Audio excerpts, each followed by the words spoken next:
Bienvenidos de vuelta. Hoy les comparto 8 historias verdaderas y perturbadoras sobre encuentros espeluznantes en los Montes Apalaches. Algunas de estas historias los harán revisar 2 veces sus ventanas antes de ir a dormir. Trabajaba como topógrafo de vida silvestre, solo, cubriendo viejos caminos madereros en las colinas de Blue Ridge.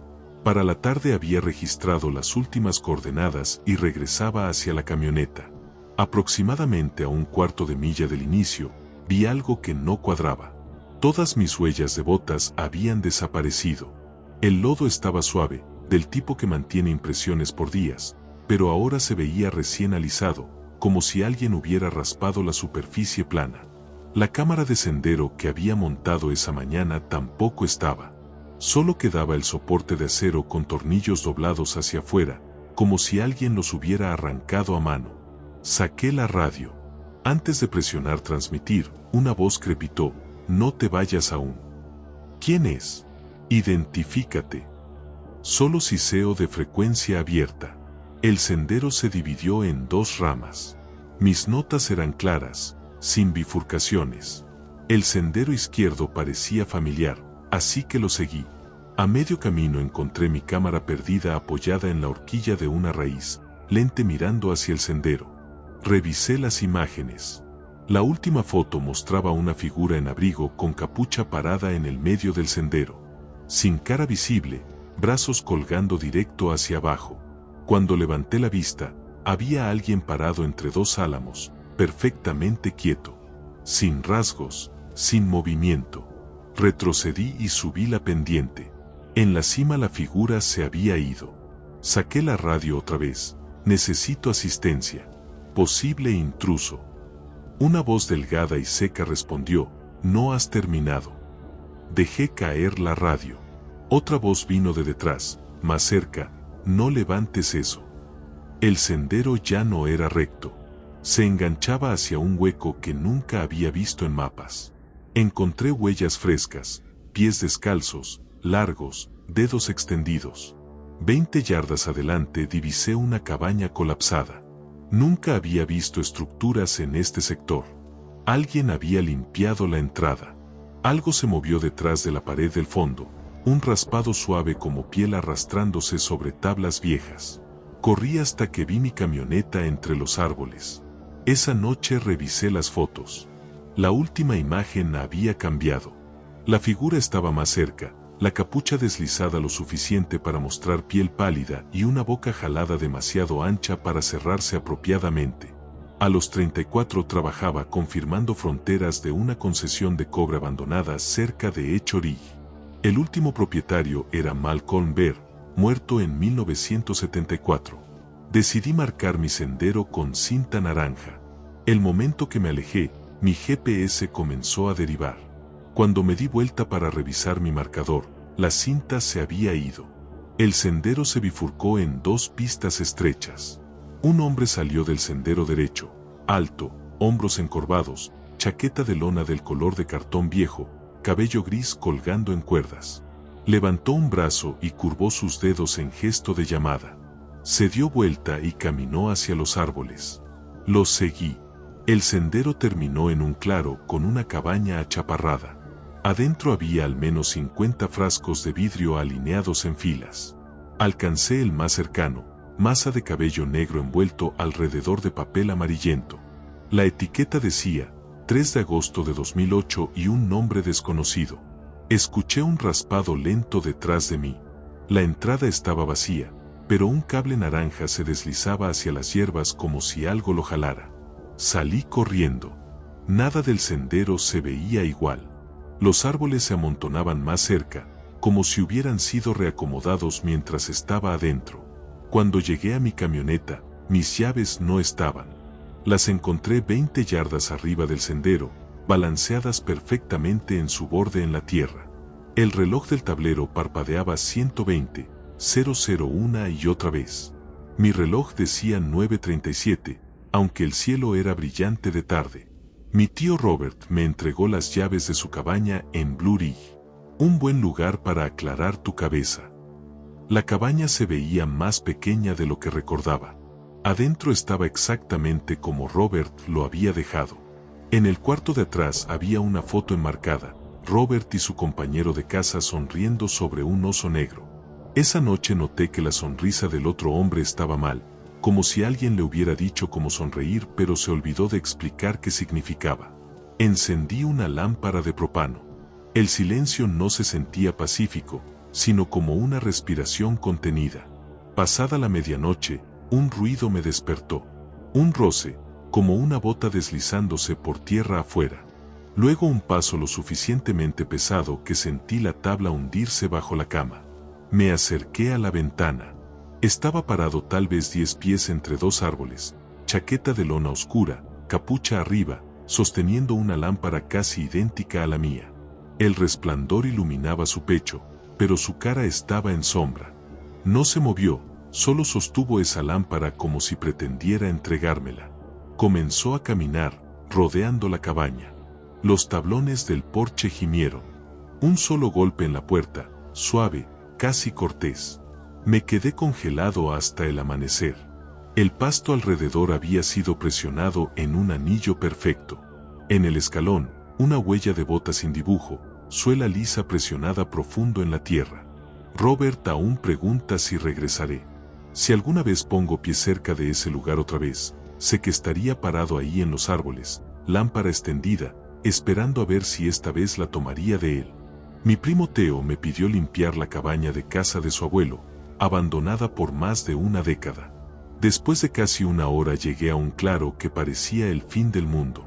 La cabaña se inclinaba cuesta abajo, tablas color ceniza. Comencé a cargar cajas. Detrás de la estufa encontré una caja más pequeña con 3 frascos de vidrio llenos de líquido grisáceo.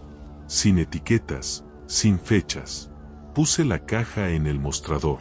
En el segundo que la solté, algo cambió. Se sintió como si un peso en mis pulmones se levantara.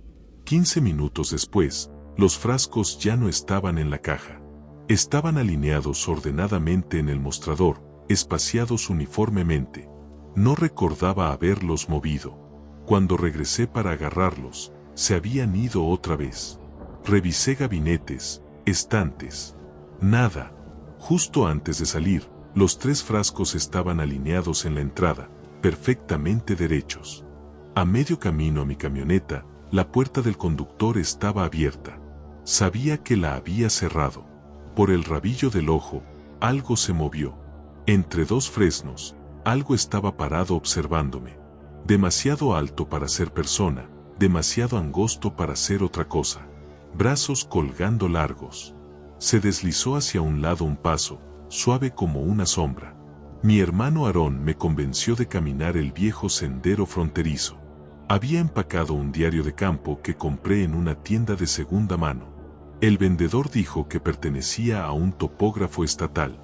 Las notas eran obsesivamente precisas, con líneas extrañas. Frontera 4 se movió 30 pies durante la noche. Regresé al mismo claro 3 veces. Encontré una pila de piedras en el sendero.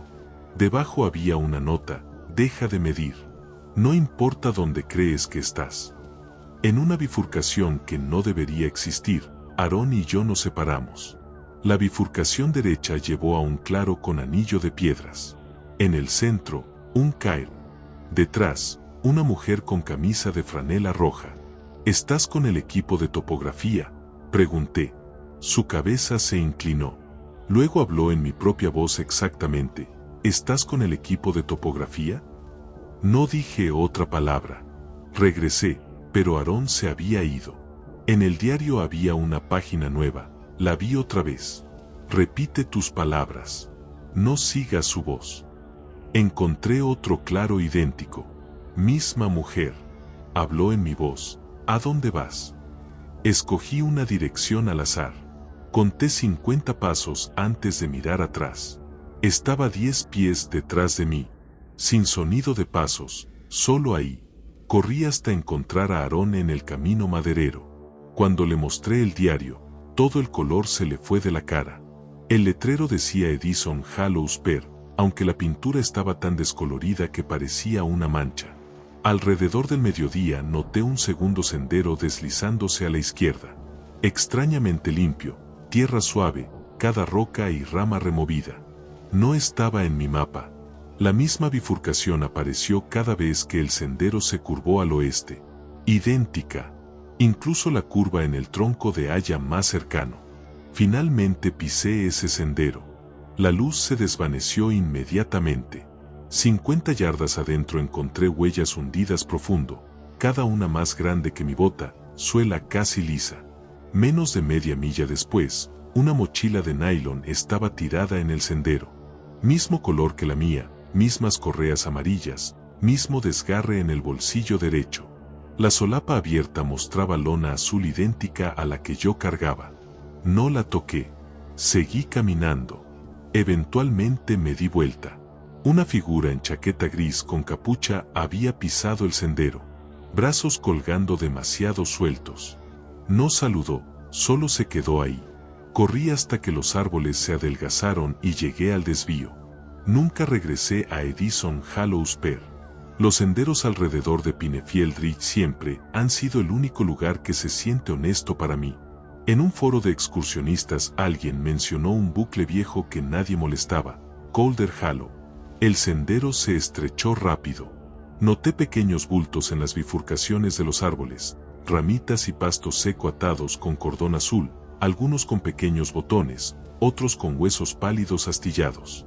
Había hoyos angostos perforados en la tierra, como si alguien hubiera clavado estacas y las arrancado. Vi una correa de nylon negro colgando de una rama, balanceándose. El interior estaba manchado rojo cafezoso.